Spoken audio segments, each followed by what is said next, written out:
بقول لك يا علاء فود، انا عايز بني فاتح اشهر. اشقر الدرجه اللي هي الفاتحه اللي قوي ديت، اللي هي الصفراء.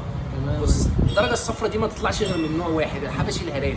ودي معلومه عامه مش عند ناس كتير قوي. الحبشي الهراري اللي بيتعمل منه القهوه العربي، وبيتعمل اول درجات الفاتح، تمام، وبيطلع تيست حلو جدا. معظم البراندات في السعوديه، اخواتنا السعوديين هم معتمدين على الحبشي الهراري. كمان حتى ما بيعملوا قهوه تركي. يعني لو جيت تجيب كيس بن من السعوديه مثلا مش مطحون وحاولت تطحنه بني فاتح، هتلاقيه هو معظمه، تمام، هتلاقي الخلطه كلها حبشي هراري. الحبشي الهراري من الانواع الدسمه جدا والانواع اللطيفه، تمام، ودي من الانواع الوحيده اللي تنفع. يمكن الاندونيسي الى حد ما ممكن يخش معاه في الخلطه، لكن لو جينا حبينا مثلا ممكن ندوق الحبشي الهراري لوحده، وبعد كده ممكن نبقى نحط له اندونيسي، تمام، لان ده النوع الوحيد اللي انا معترف بيه ان هو بينفع، او مش ان انا معترف بيه، وعامه اللي هو يعني هو كواقعي النوع الوحيد اللي ينفع يتعمل الدرجه الفاتحه اللي قوي دي هي الحبشي الهراري. ودي معلومه اخر الليل، والسلام عليكم.